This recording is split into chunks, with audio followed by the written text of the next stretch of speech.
اعوذ باللہ من الشیطان الرجیم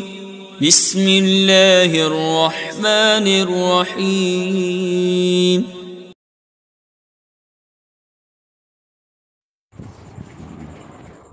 بسم اللہ الرحمن الرحیم۔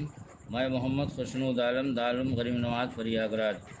جماعت رابعہ کے بچوں سے مخاطب ہوں اور شرح تہذیب کا درس چل رہا ہے۔ ماتن فرماتے ہیں الاول والجنس وهو المقول على كثيرين مختلفين بالحقائق في جواب ما هو، فإن كان الجواب عن الماهية وعن بعض مشاركاتها هو الجواب عنها وعن الكل فقريب كالحيوان وإلا فبعيد كالجسم النامی، یعنی پہلی کلی جنس ہے اور وہ کثیرین مختلفین بالحقائق پر ما ہوا کے جواب میں معمول ہوتی ہے۔ پس جو ماہیت اور اس کے بعد مشارکات کے جواب میں معمول ہے، اگر وہ ماہیت اور ہر ایک مشارکات کے جواب میں معمول ہے تو جن سے قریب ہے جیسے حیوان، ورنہ جن سے بعید ہے جیسے جسم نامی۔ شارح کہتے ہیں قولہ المقول ای المحمول، قولہ فی جواب ما ہوا اعلم ان ما ہوا سوال عن تمام الحقیقت فإن اقتصر فی السؤال علی ذکر امر واحد کان السؤال من تمام الماہیۃ المختصۃ بہ فیقع النوع فی الجواب ان کان المذکور امرا مشخصا او الحد التام ان کان المذکور حقیقتا کلیتا، وإن جمع فی السؤال بین امور کان السؤال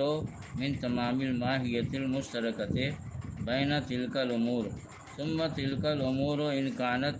متفقۃ الحقیقۃ کان السؤال من تمام الحقیقۃ المتفقۃ المتحدۃ فی تلک الامور فیقع النوع ایضا فی الجواب،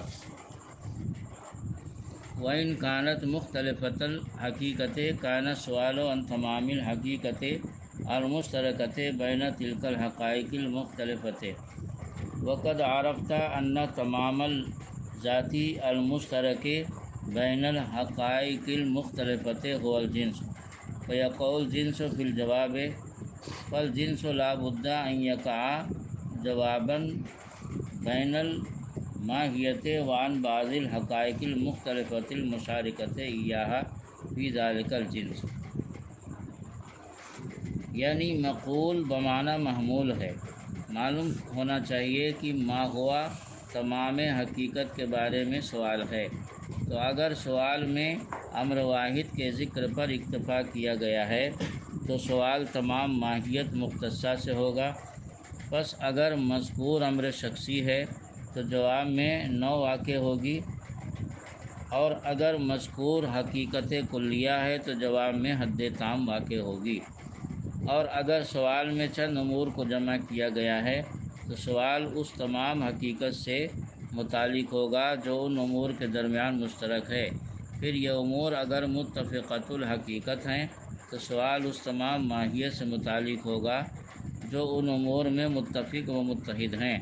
تو اس صورت میں جواب میں نوع واقع ہوگی، اور اگر وہ امور مختلفۃ الحقیقت ہوں تو سوال اس تمام حقیقت سے متعلق ہوگا جو ان مختلف حقیقتوں کے درمیان مشترک ہیں۔ اور آپ پہچان چکے ہیں کہ تمام ذاتی جو حقائق مختلفہ کے درمیان مشترک ہے وہ جنس ہے۔ یہ عبارت کا ترجمہ ہوا۔ اس عبارت کا مطلب یہ ہے کہ مناطق کے نزدیک جب کسی شے کی تمام حقیقت دریافت کرنی ہوتی ہے تو وہ لفظ ما ہوا سے سوال کرتے ہیں، لہذا اگر ایک چیز کے متعلق سوال کیا جائے تو سائل کی غرض یہ ہوتی ہے کہ اس کی پوری حقیقت بتاؤ، لہذا جواب میں نوع یا حد تام واقع ہوگی۔ یعنی اگر جزئی حقیقی کے متعلق سوال کیا جائے تو جواب میں نوع واقع ہوگی، جیسے زید ما ہوا کے جواب میں انسان واقع ہوگا، اور اگر کلی کے متعلق سوال کیا جائے تو جواب میں حد تام واقع ہوگا، جیسے الانسان ما ہوا کے جواب میں حیوان ناطق واقع ہوگا، اور اگر چند چیزوں کے متعلق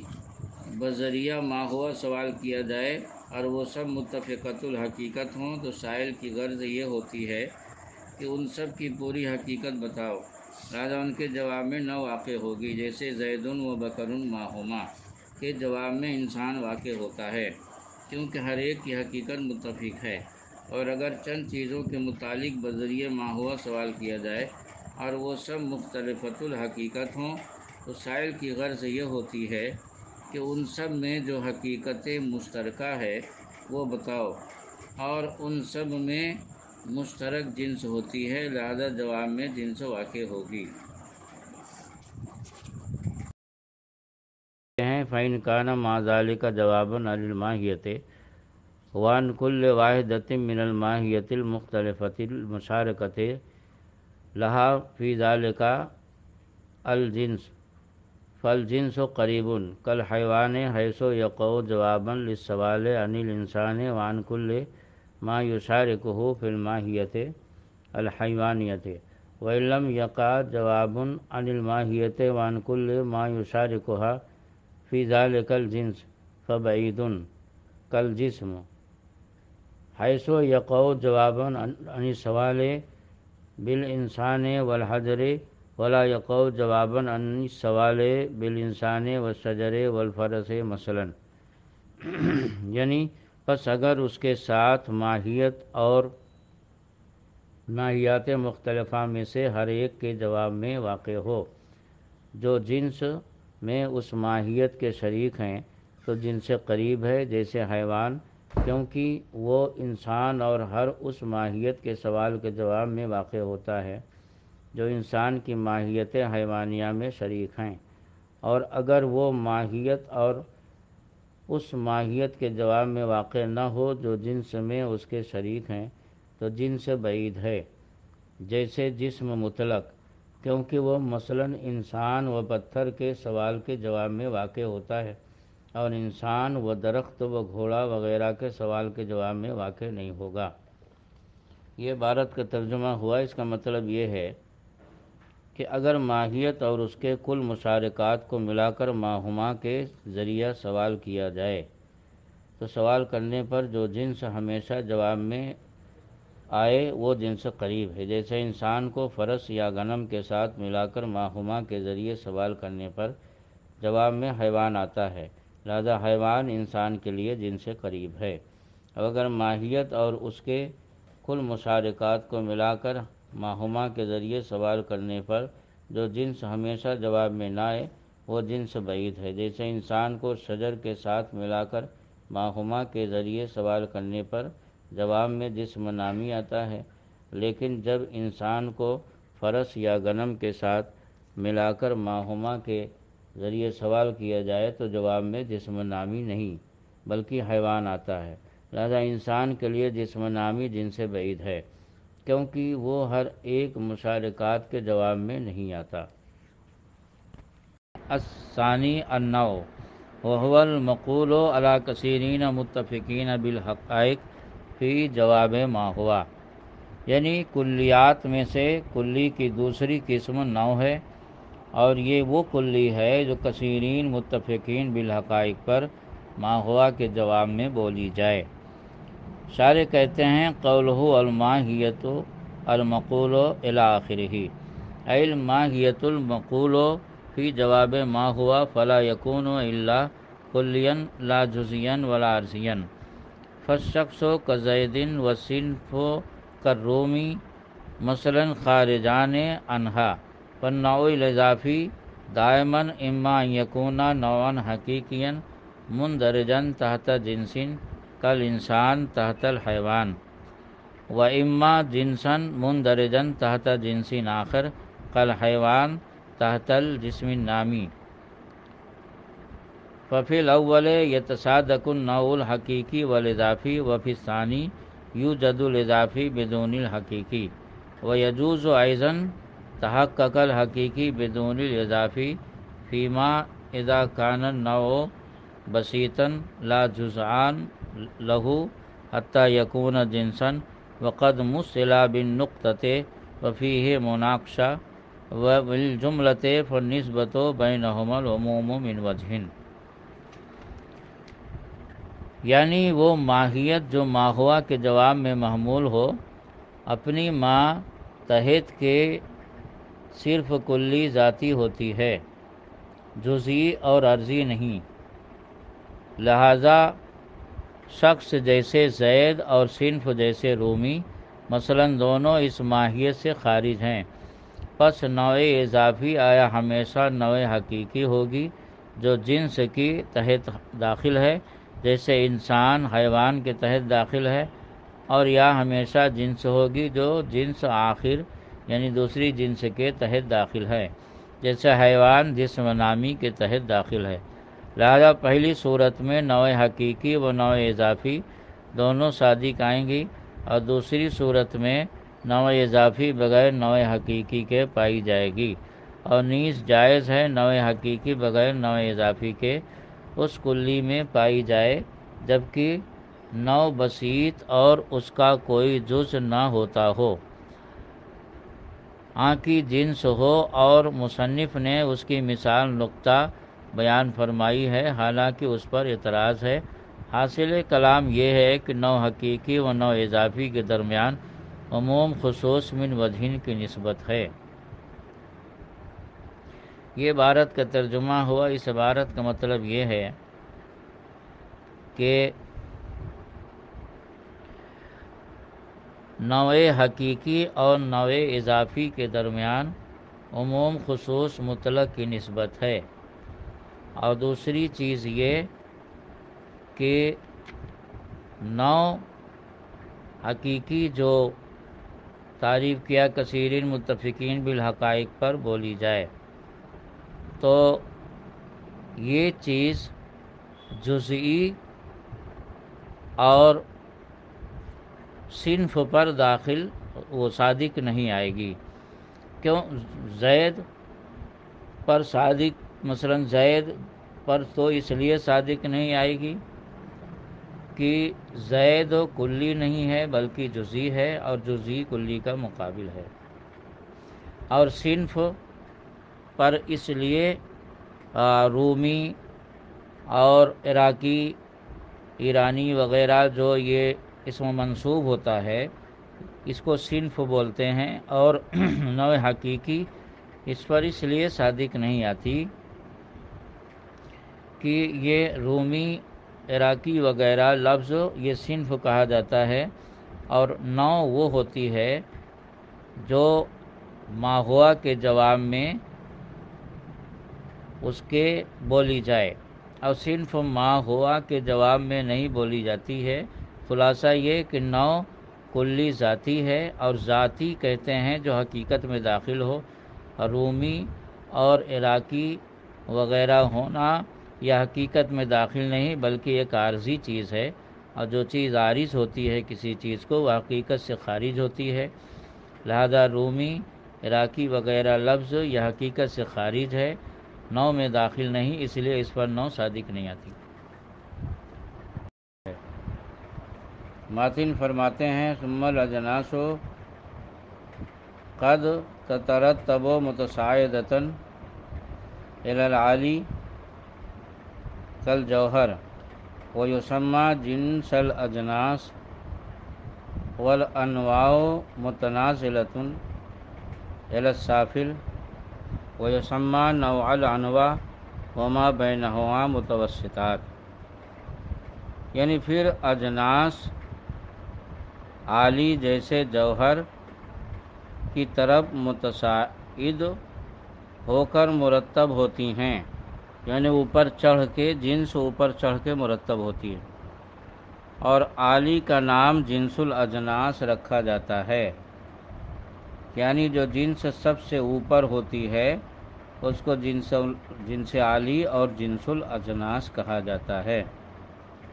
اور انواع سافل کی طرف متنازل ہو کر مرتب ہوتی ہے، یعنی نوع چونکہ قسم ہے اور جنس کی حیثیت مقسم کی ہے، اور جنس مقسم اوپر ہوتی ہے اور قسم نیچے ہوتی ہے، اور نوع چونکہ جنس کی قسم ہوتی ہے اس لیے نیچے اتر کر مرتب ہوگی، اور سافل کا نام نوع الانواع رکھا جاتا ہے، یعنی جو جنس جو نوع سب سے نیچے ہوگی، نوع کی نوع اترتے جائیں گے، پھر آخر میں جو نوع سب سے نیچے ہوگی کہ اس کے نیچے کوئی نوع نہ ہوگی، اس کو نوع الانواع کہا جاتا ہے۔ اور جو عالی اور سافل کے درمیان ہیں اس کا نام متوسطات رکھا جاتا ہے، یعنی درمیانی نوع اور درمیانی جنس۔ جو دو جنسوں کے درمیان جنسیں ہیں انہیں درمیانی متوسط جنسیں کہا جاتا ہے، اور جو دو نوع کے درمیان نوع ہوتی ہے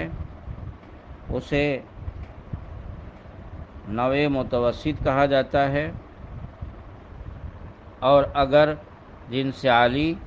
اور نوع سافل کے درمیان ہو تو پھر اس میں تفصیل ہے جو شرح کے اندر آ جائے گی۔ اس کے بعد شارح کہتے ہیں قولہ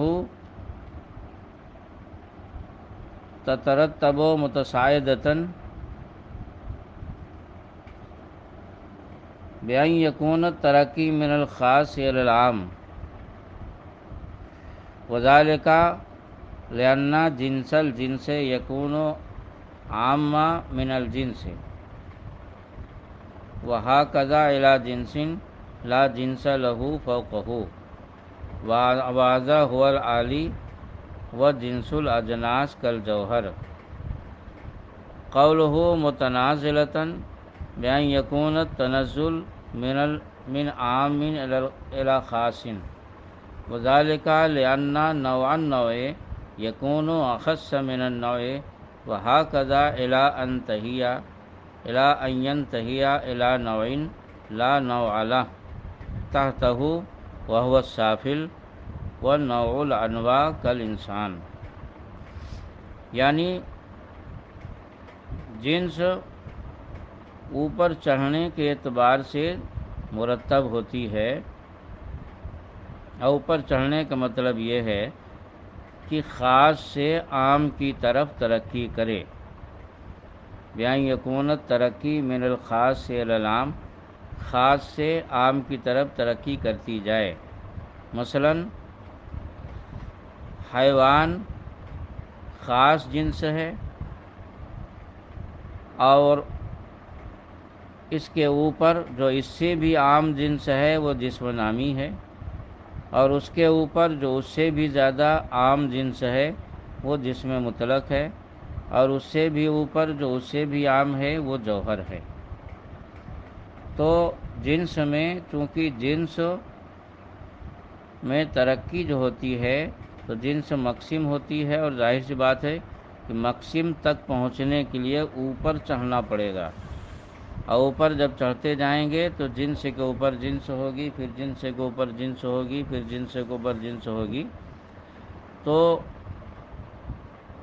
اب وہ جنس جس کے اوپر کوئی جنس نہ ہو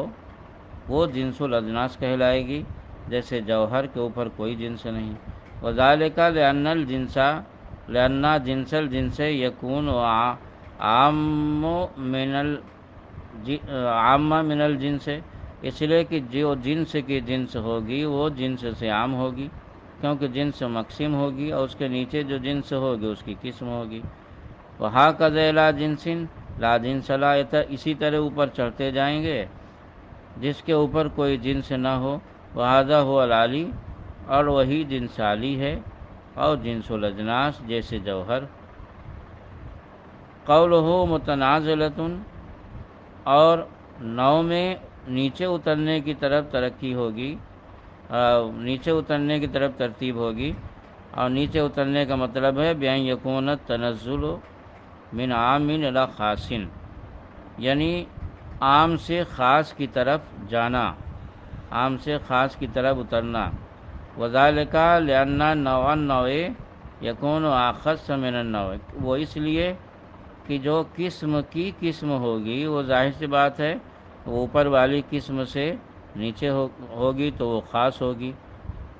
جیسے جسم مطلق جوہر کی قسم ہے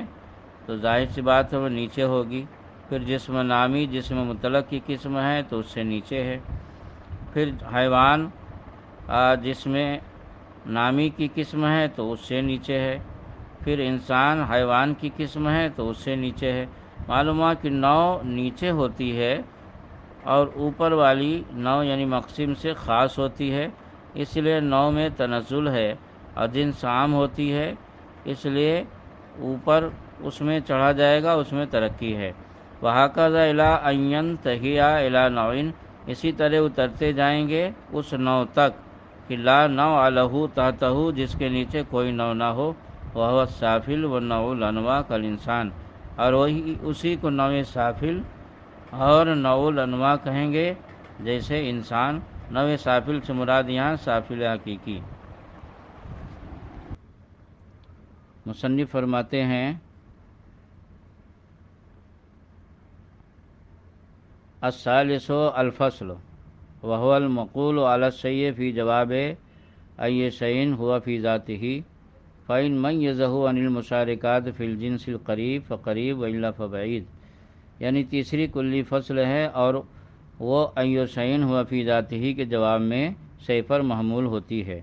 پس اگر شے کو جنس قریب کے مشارکات سے امتیاز دے تو فصل قریب ہے ورنہ فصل بعید ہے. یہ متن اور اس کا ترجمہ ہوا. شارح کہتے ہیں قولہ أي شيء اعلم أن کلمۃ عین موضوعۃ فی الاصل لیطلب بها ما يميز الشيء اما يشاركه فيما اضيف اليه هذه الكلمة مثلا اذا ابصرت شيئا من بعيد وتيقنت انه حيوان لكن ترددت في انه هل هو انسان او فرس او غيرهما تقول أي شيء هذا فيجاب عنه بما يخصصه ويميزه عن مشاركاته في الحيوان. وإذا عرفت هذا فنقول إذا قلنا الإنسان أي شيء هو في ذاته كان المطلوب ذاتيا من ذاتيات الإنسان يميزه أما يشاركه في شيئات فيصح أن يجاب بأنه حيوان ناطق كما يصح أن يجاب بأنه ناطق فيلزم صحة وقوع الحد في الجواب أي شيء وإذن يلزم أن لا يكون تعريف الفصل مانعا لصدقه على الحد. وهذا مما استشكله الإمام الرازي في هذا المقام وأجاب عن هذا صاحب المحاكمات بأن معنى أي وإن كان بحسب اللغة طلب المميز مطلقا لكن أرباب العقول اصطلحوا على أنه الطلب ممیز لا یکون مقولا فی جواب ما ہوا بہذا یخرج الحد والجنس ایضا. یعنی جب تم اس چیز کو پہچان لیے تو ہم کہتے ہیں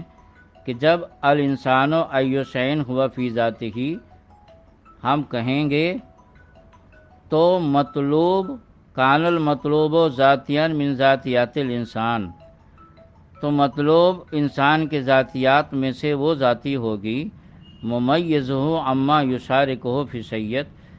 جو اس ماہیت کے ان مشارکات سے اسے تمیز دے دے جو شیئیت میں شریک ہیں. فیصح ان یجاب بانہ حیوان ناطق، تو جواب میں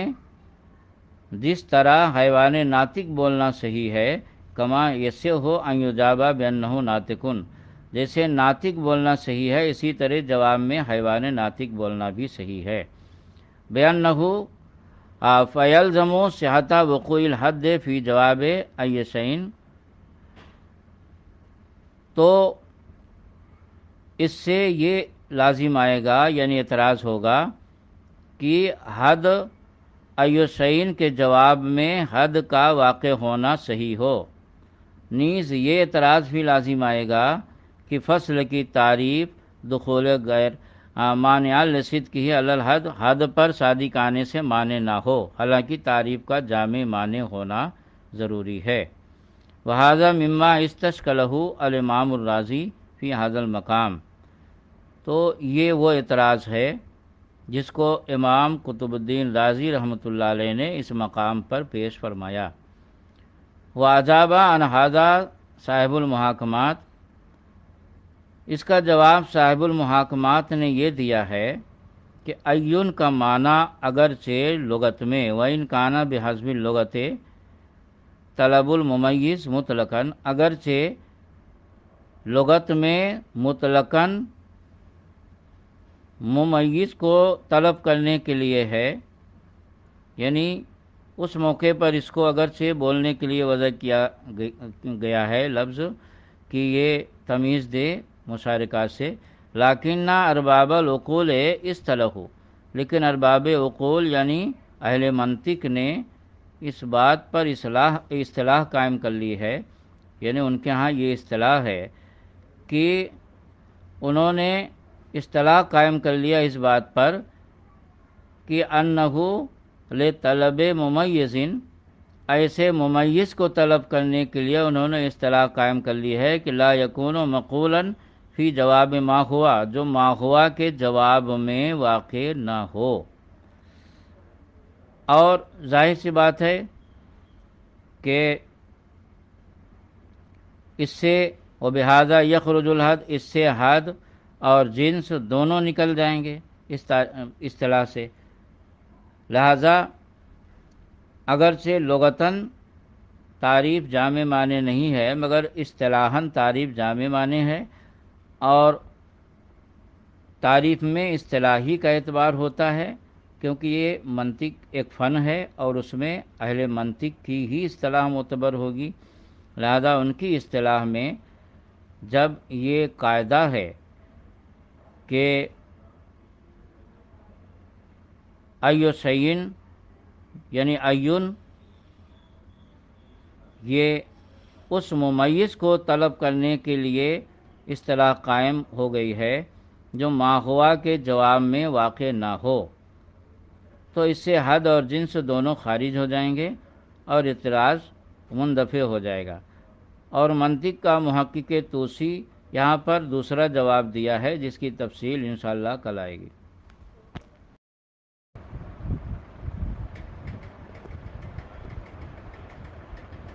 شارح کہتے ہیں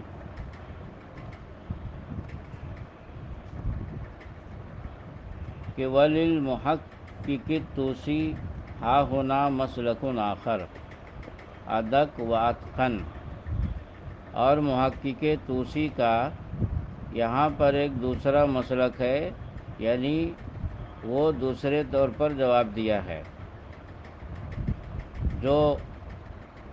زیادہ باریک اور مضبوط ہے۔ اس کا تعلق پیچھے سے ہے، پیچھے یہ اعتراض کیا گیا تھا، یعنی یہ کہا گیا تھا کہ ایو شیئن ہوا فی ذاتہ ہی کے جواب میں جو کلی واقع ہو اسے فصل کہتے ہیں۔ تو جب الانسان ایو شیئن ہوا فی ذاتہ ہی کے جواب میں جس طرح ناطق بولنا صحیح ہے اسی طرح حیوان ناطق بولنا بھی صحیح ہے، تو اس پر اعتراض ہوا تھا کہ حیوان ناطق یعنی حد تام اور فصل اگر دونوں بولی گئی تو ظاہر سی بات ہے تعریف جامع معنی نہیں رہے گی، تو اس کا ایک جواب کل گزر گیا۔ دوسرا جواب یہاں سے محقق طوسی چونکہ منطق کا ماہر تھا اس لیے اس کا جواب نقل کیا جاتا ہے، تو اس نے جواب دیا کہ وَهُوَ إِنَّا لَا نَسْأَلُ عَنِ الْفَصْلِ إِلَّا بَعْدَ أَن نَعْلَمَ أَنَّ لِلشَّيْءِ جِنسًا۔ اس نے کہا کہ ہم فصل کے بارے میں سوال نہیں کرتے مگر کسی چیز کی جنس جان لینے کے بعد، اس بنیاد پر بناءً علی ان ما لا جنس لہ لا فصل لہ، اس بنیاد پر کہ جس چیز کی جنس نہیں ہوتی اس کی فصل بھی نہیں ہوتی، کیونکہ کسی بھی چیز کی حقیقت اور ماہیت جنس اور فصل سے مرکب ہوتی ہے، یہ قاعدہ ہے۔ تو جب جنس نہیں ہوگی تو ظاہر سی بات ہے کہ وہ چیز بسیط ہوگی، مفرد ہوگی، اور جب جنس نہیں ہوگی، ترکیب نہیں ہو سکتی، تو فصل بھی نہیں ہوگی، وہ بسیط ہو جائے گی۔ وَإِذَا عَلِمْنَا الشَّيْءَ بِالْجِنْسِ، اور جب ہم شے کو جنس کے ذریعے جان گئے تو فَنَطْلُبُ مَا يُمَيِّزُهُ عَنِ الْمُشَارِكَاتِ فِي ذَلِكَ الْجِنْسِ، تو اس شے اور اس ماہیت کے اس جنس میں جو مشارکات ہیں ان کا ممیز اور فاصل ہم طلب کرتے ہیں، کیونکہ اب جنس جاننے کے بعد بھی جنس طلب کریں تو یہ تحصیل حاصل ہوگا، اور تحصیل حاصل باطل ہے، تو باطل کو طلب کرنے کا کوئی مطلب ہی نہیں ہے۔ جو چیز ہمیں پہلے سے معلوم ہے اس کو ہم کیوں معلوم کریں گے؟ ظاہر سی بات ہے جنس معلوم ہونے کے لیے فصل معلوم ہونا ضروری اور لازم نہیں ہے، لہذا اب ہمیں فصل کی ضرورت ہوتی ہے، کیونکہ ماہیت کے دو ذاتی ہیں، جنس و فصل، اور ایک ذاتی جب ایک جز معلوم ہے تو ظاہر سی بات ہے کہ اب ہم جب کہیں گے فَنَقُولُ الْإِنسَانُ أَيُّ حَيْوَانٍ هُوَ فِي ذَاتِهِ، تو ایو شیء سے مراد ہوگا ایو حیوان ہوا فی ذاتہ، یعنی جو ہے تو کون سا حیوان اس کی ذات میں داخل ہے، مطلب یہ کہ جواب میں اب ایسی فصل بولیے جس سے حیوان کی ایک نوع اور ایک قسم متعین ہو جائے، فتعین الجواب بالناطق، لہذا یہاں پر اب ایو حیوان ہوا فی ذاتہ، کیونکہ ایو شیء سے مراد ایو حیوان ہے، تو ظاہر سی بات ایو حیوان جب بول رہا آدمی تو اس کا مطلب ہے کہ حیوان اسے معلوم ہے، لیکن حیوان کی کون سی قسم ہے یہ معلوم نہیں۔ فتعین الجواب بالناطق، لہذا ناطق جواب میں بولنا متعین ہو گیا، لا غیر، نہ کہ دوسری چیز، یعنی جنس بولنے کی ضرورت نہیں، کیونکہ جو چیز اسے معلوم ہے وہ جس کی چیز کے بارے میں پوچھ ہی نہیں رہا ہے اس کو جواب میں بولنا ہی بیکار ہے۔ فَكَلِمَةُ شَيْءٍ فِي التَّعْرِيفِ كِنَایَةٌ عَنِ الْجِنْسِ الْمَعْلُومِ، لہذا تعریف میں لفظ شے یہ جنس معلوم سے مجاز ہے، یعنی یہ جب بولا جاتا ہے ایو شیء تو اس سے مراد ہوتا ہے ایو حیوان، یا جو بھی جنس کے بارے میں اس کی قسم معلوم کرنا، نوع معلوم کرنا مقصود ہو۔ الذی یطلب ما یمیز الشیء عن المشارکات فی ذلک الجنس، جو اس چیز کو، اس امر کو طلب کرتا ہے،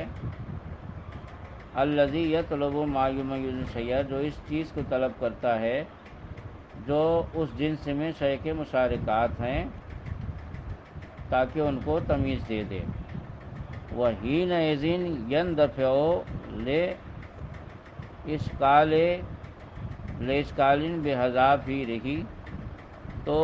اس وقت اشکال کا دفاع یعنی جواب پورے طور پر ہر طرف سے ہو جاتا ہے، لہذا یہ دوسرا جواب جو محقق طوسی کا ہے اس مقام پر اس کو مناطقہ نے زیادہ پسند کیا ہے۔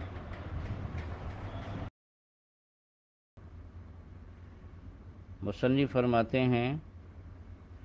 فَإِن مَيَّزَهُ عَنِ الْمُشَارِكَاتِ فِي الْجِنْسِ الْقَرِيبِ فَقَرِيب وَإِلَّا فَبَعِيد، یعنی فصل اگر ماہیت کو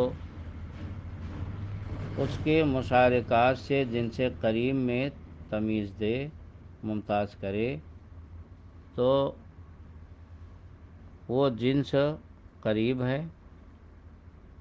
اور اگر جنس بعید سے تمیز دے تو جنس بعید ہے۔ فصل اگر جنس قریب کے مشارکات سے تمیز دے تو فصل قریب ہے، اور جنس بعید کے مشارکات سے تمیز دے تو فصل بعید ہے۔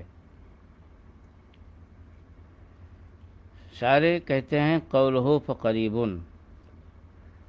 کالناطق بالنسبۃ الی الانسان، مصنف کا قول فقریب جیسے ناطق نسبت کرتے ہوئے انسان کی طرف، یعنی ناطق انسان کی فصل قریب ہے، حیث میزہ عن المشارکات فی جنسہ القریب، کیونکہ یہ یعنی ناطق انسان کو اس کی جنس قریب سے ممتاز کرتا ہے، اور چونکہ تعریف کی گئی ہے کہ وہ فصل جو ماہیت کو جنس قریب سے ممتاز کرے وہ فصل قریب ہے، لہذا ناطق پر فصل قریب کی تعریف صادق آئی۔ وہو الحیوان، اور جنس قریب سے مراد حیوان ہے۔ قولہ فبعید، اور مصنف کا قول فبعید جیسے حساس، کل حساس بالنسبت الی الانسان، جیسے حساس نسبت کرتے ہوئے انسان کی طرف، حیث میزہ عن المشارکات فی الجنس البعید، کیونکہ حساس انسان کی طرف نسبت کرتے ہوئے اس کو جنس بعید یعنی جسم نامی سے تمیز دیتا ہے، اور تعریف میں چونکہ بتایا گیا کہ وہ فصل جو ماہیت کو، نوع کو جنس بعید کے مشارکات سے تمیز دے وہ فصل بعید ہے، لہذا حساس انسان کی فصل بعید ہے اور ناطق انسان کی فصل قریب ہے۔ ماتن حضرت علامہ سعد الدین تفتازانی رحمۃ اللہ علیہ فرماتے ہیں وَإِذَا نُسِبَ إِلَى مَا يُمَيِّزُهُ فَمُقَوِّمٌ وَإِلَى مَا يُمَيِّزُ عَنْهُ فَمُقَسِّمٌ، یعنی فصل جب اس چیز کی طرف منسوب ہو جس کو وہ تمیز دے، ممتاز کرے، تو اس وقت تو وہ اس کی حقیقت کا جز ہوگا، یعنی مقوم ہوگا۔ مقوم کا مطلب کہ حقیقت کا جز ہوگا، حقیقت میں داخل ہوگا۔ وَإِلَى مَا يُمَيِّزُ عَنْهُ، اور جب فصل کی نسبت اس چیز کی طرف ہو جس سے ماہیت کو تمیز دے، جس سے اور جس میں دونوں میں فرق ہے، جس سے اور جس کو، تو جس سے ممتاز کرے، تمیز دے، تو اس وقت فصل کی حیثیت مقسم کی ہوگی، کیونکہ اس وقت جب اس ماہیت کی طرف فصل منسوب ہوتی ہے تو اس ماہیت کی دو قسمیں ہو جاتی ہیں، اور مقسم کے معنی ہوتے ہیں تقسیم کرنے والا، دو حصوں میں بانٹ دینے والا۔ تو اس وقت جب کہ اس سے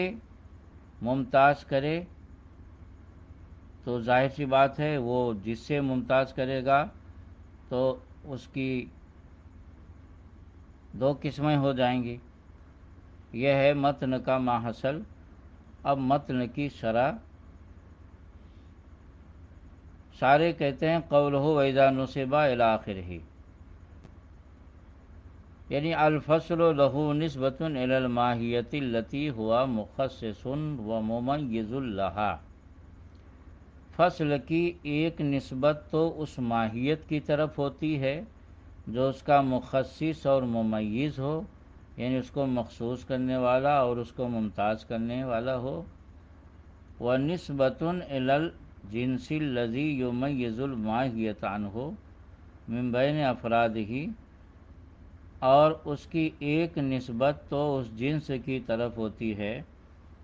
جو ماہیت کو اس جنس سے ممتاز کرے، من بین افراد ہی، اس کی جتنی قسمیں ہیں ان تمام قسموں میں سے، فہوا بالاعتبار الاول یسمى مقوما، تو پہلی تقدیر پر فصل کا نام مقوم رکھا جاتا ہے، کیونکہ مقوم معنی ہوتے ہیں حقیقت کا جز جو حقیقت میں داخل ہو، لأنہ جزء الماہیہ، کیونکہ وہ ماہیت کا، یعنی اس تقدیر پر وہ فصل ماہیت کا جز اور ماہیت کی حقیقت میں داخل ہوتا، ماہیت کا جز ہوتا ہے، ومحصل لہا، اور اس کا محصل ہوتا ہے۔ فصل اس کی محصل ہوتی ہے، یعنی اس کو وجود دینے والی. وبالاعتبار ثانی یسمى مقسما، اور دوسری تقدیر پر اس کا نام مقسم رکھا جاتا ہے. اور وجہ تسمیہ یہ ہے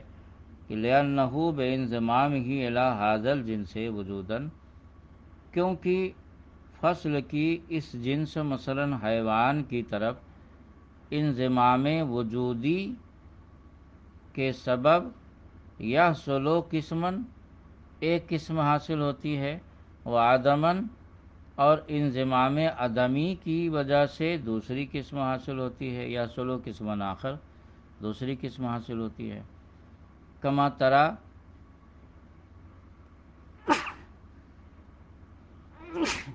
جیسا کہ آپ دیکھ رہے ہیں حیوان کی تقسیم میں حیوان ناطق اور حیوان غیر ناطق کی طرف. یعنی جب حیوان کی طرف ناطق جو اس کی فصل قریب ہے، ناطق کو جب حیوان کی طرف منسوب کریں تو انضمام وجودی ہوا. حیوان ناطق جب بولے تو اپنے آپ دو قسم ہو گئی، کیونکہ حیوان ناطق انسان ہے، لہذا انسان حیوان میں جو اس کے جتنے شریک ہیں سب سے ممتاز ہو گیا ناطق کی وجہ سے، کیونکہ دوسرے حیوان ناطق نہیں. اور دوسری قسم انضمام عدمی، یعنی جو ناطق نہیں ہے، ظاہر سی بات ہے وہ حیوان غیر ناطق ہوئے، تو دوسری قسم انضمام عدمی کے طور پر اپنے آپ بن گئی. وَإِلَى الْحَيْوَانِ الْغَيْرِ النَّاطِقِ، اور حیوان غیر ناطق. لہذا ناطق کو جب حیوان کی طرف منسوب کیے تو حیوان تقسیم ہو گیا دو حصوں میں، ایک حیوان ناطق اور ایک حیوان غیر ناطق. اور جو کسی چیز کو تقسیم کرے اسے مقسم کہتے ہیں. اس لیے اس صورت میں یعنی جب فصل کو جنس کی طرف منسوب کریں اور اس کو نوع کو دوسری ماہیت سے جو اس کے شریک ہیں جنس میں اس سے ممتاز کرے تو اس وقت فصل کی حیثیت مقوم کی ہوگی. تو جب ناطق کو حیوان کی طرف منسوب کیے تو حیوان کو وہ تقسیم کر دیا، لہذا حیوان کا ناطق مقسم ہے، اور انسان کو چونکہ انسان کی حقیقت کا جز ہے انسان کو ممتاز کیا، تو فصل جس کو ممتاز کرے یعنی انسان کو ممتاز کیا تو انسان کی حقیقت کا جز ہوا، اور جس سے ممتاز کرے تو چونکہ انسان کو حیوان میں جو اس کے شرکا ہیں ان سے ممتاز کیا، لہذا ناطق کی نسبت حیوان کی طرف کریں گے تو ناطق کو مقسم کہیں گے، اور جب ناطق کی نسبت انسان کی طرف کریں گے تو ناطق کو مقوم کہیں گے، کیونکہ مقوم کا مطلب ہے یہاں پر جو حقیقت میں داخل ہو، حقیقت کا جز ہو. تو ناطق انسان کی حقیقت میں داخل ہے، اس لیے انسان کا مقوم ہے، حیوان کو تقسیم کرتا ہے، اس لیے حیوان کی اعتبار سے مقسم.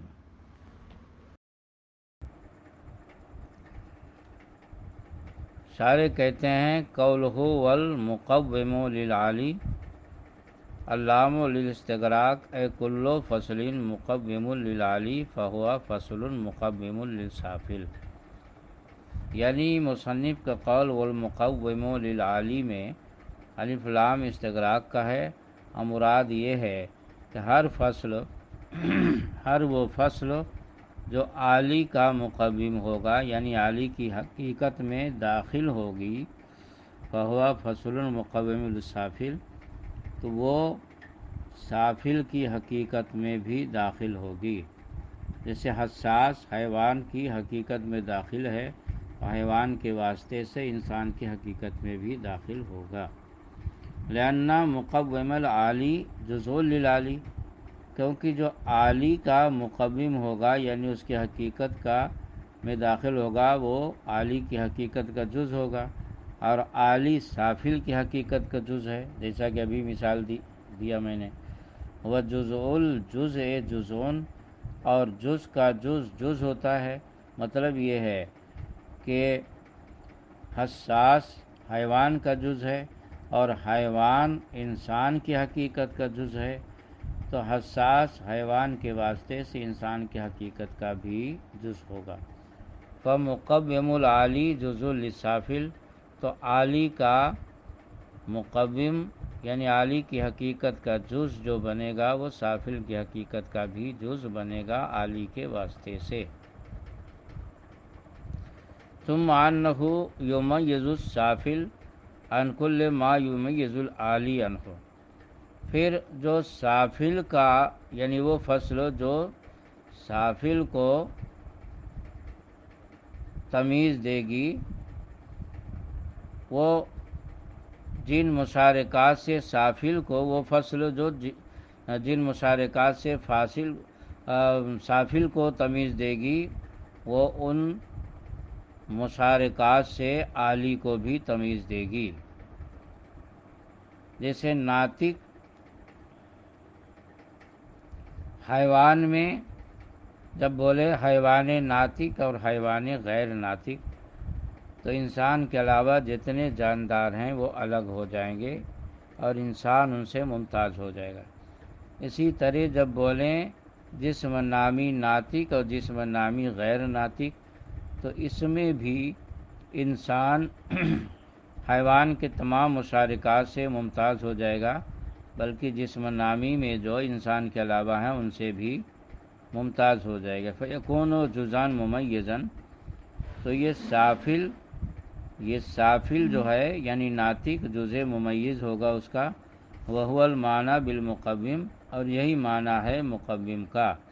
یعنی مقوم سے مراد یہاں فصل ہے جو حقیقت کا جز ہوتی ہے۔ وَلِيُعْلَمَ أَنَّ الْمُرَادَ بِالْعَالِي هَاهُنَا كُلُّ جِنْسٍ أَوْ نَوْعٍ، اور جاننا چاہیے کہ یہاں پر عالی سے مراد ہر وہ جنس یا نوع ہے جس کے اوپر جو کسی دوسری نوع یا جنس کے اوپر ہو، سواء کان فوقہ آخر او لم یکن، خواہ اس کے اوپر کوئی دوسری جنس اور نوع ہو یا نہ ہو۔ وَكَذَا الْمُرَادُ بِالسَّافِلِ، اسی طرح سافل سے مراد وہ فصل ہے، وہ نوع یا جنس ہے کہ یکونو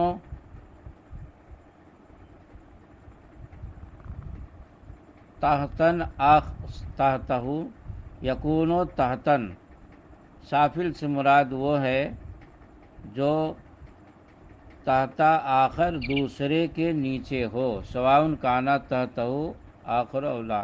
خواہ اس کے نیچے کوئی دوسری ہو یا نہ ہو۔ حتیٰ ان الجنس المتوسط عال بالنسبۃ الی ما تحتہ، یہاں تک کہ جنس متوسط مثلا جسم نامی یہ عالی ہے نسبت کرتے ہوئے ما تحت یعنی حیوان کی طرف، یعنی جسم نامی یہ فی نفسہ ہی جنس متوسط ہے، مگر جب اس کو حیوان کی طرف نسبت کریں تو جنس عالی بھی بول سکتے ہیں، اور جسم مطلق کی طرف نسبت کریں تو جنس سافل بھی بول سکتے ہیں، وہ سافل بالنسبۃ الی ما فوقہ۔ شارح کہتے ہیں قولہ ولا عکس اے کلیا بمعنی انہ لیس کل ما ہوا مقوم سافل مقوما للعالی، یعنی مصنف کا قول ولا عکسا یہ کلی طور پر ہے، یعنی یہ کہ ہر وہ جو سافل کا مقوم ہوگا یعنی سافل کی حقیقت میں داخل ہوگا، وہ عالی کی حقیقت میں داخل ہوگا۔ فإن الناطق مقوم للسافل الذي هو الإنسان وليس مقوما للعالی الذي هو الحیوان، کیونکہ ناطق سافل کی حقیقت کا جز ہے جو کہ انسان ہے، یعنی ناطق انسان کی حقیقت میں داخل ہے، اس کی حقیقت کا جز ہے۔ وَلَيْسَ مُقَوِّمًا لِلْعَالِي الَّذِي هُوَ الْحَيْوَانُ، لیکن حقیقت کا عالی کا مقوم نہیں ہے، یعنی عالی انسان سے اوپر حیوان ہے، تو حیوان کی حقیقت کا جز ناطق نہیں ہے، اس کی فصل نہیں ہے، اس کی حقیقت میں داخل نہیں ہے۔ تو معلوم ہوا کہ جو سافل کی فصل ہو تو اور سافل کی داخل ہو، وہ عالی کی حقیقت میں داخل نہیں ہوگی۔ قولہ والمقسم بالعکس، اور ماتن کا قول والمقسم بالعکس کا مطلب ہے کہ اے کلو مقسم للسافل مقسم للعالی ولا اقصا، یعنی جو عالی کا یعنی جو فصل عالی سافل کا مقسم ہوگی وہ عالی کا بھی مقسم ہوگی۔ مطلب یہ ہے کہ جو فصل سافل کو تقسیم کرے گی وہ عالی تقسیم کرے گی۔ مثلا ناطق حیوان کو تقسیم کرتا ہے تو اس سے اوپر جسم نامی کو بھی تقسیم کرے گا، لہذا حیوان ناطق اور حیوان غیر ناطق بولنا جس طرح صحیح ہے، اسی طرح جسم نامی ناطق اور جسم نامی غیر ناطق بولنا بھی صحیح ہے۔ ولا اقصا، اور برعکس نہیں ہوگا، اے کلین یعنی کلی طور پر۔ اما الاول فلأن السافل قسم من العالی، تو پہلی صورت یعنی یہ کہ سافل کا مقسم عالی کا مقسم ہوگا تو وہ اس لیے کہ سافل عالی کی قسم ہے، سافل عالی کی قسم ہے۔ فکل فصل حصل للسافل قسمًا، تو ہر وہ فصل جو سافل کو ایک قسم حاصل کرائے گی، فقد حصل للعالی قسمًا، تو عالی کو بھی ایک قسم حاصل کرائے گی۔ لأن قسم القسم قسم، کیونکہ قسم کی قسم اس کی قسم ہوتی ہے۔ واما الثانی، اور رہی دوسری صورت یعنی برعکس اس کے، تو وہ اس لیے کہ حساس مثلاً عالی کا مقسم ہے جو کہ جسم نامی ہے، ولیسا مقسما للسافل، لیکن سافل کا مقسم نہیں ہے جو کہ حیوان ہے۔ مطلب یہ ہے کہ جسم نامی حساس اور جسم نامی غیر حساس، اس طرح تو بول سکتے ہیں، یعنی حساس کے ذریعے جسم نامی کی تقسیم ہو سکتی ہے، لیکن حیوان حساس اور حیوان غاص بولنا صحیح نہیں، کیونکہ کوئی بھی جاندار غیر حساس نہیں ہے، سب حساس ہیں، احساس کرنے والے ہیں بھوک پیاس ٹھنڈی گرمی کا۔ تو اس سے یہ معلوم ہوا کہ جو عالی کا مقسم ہوگا وہ سافل کا مقسم نہیں ہوگا، یعنی یہاں پر معاملہ برعکس ہے۔ مصنف فرماتے ہیں وَكُلُّ مِنْهُمَا إِنِ امْتَنَعَ انفکاکُهُ مِنَ الشَّيْءِ، اور ان دونوں میں سے ہر ایک اگر اس کا انفکاک یعنی جدا ہونا شے سے محال ہو تو لازم ہے۔ منہما کا مرجع عرض عام اور خاصہ ہے، یعنی خاصہ اور عرض عام دونوں کا جدا ہونا شے سے یعنی معروض سے اگر محال ہو تو لازم ہے۔ بن نظر الی الماہیت، نظر کرتے ہوئے ماہیت کی طرف، اب الوجود یا وجود کی طرف۔ قولہ وکل منہما، شارح کہتے ہیں کہ اے کل واحد من الخاصۃ والعرض العام، یعنی منہما کا مرجع خاصہ اور عرض عام میں سے ہر ایک ہے۔ وبالجملہ الکلی الذی ہوا عرضی لافرادہ،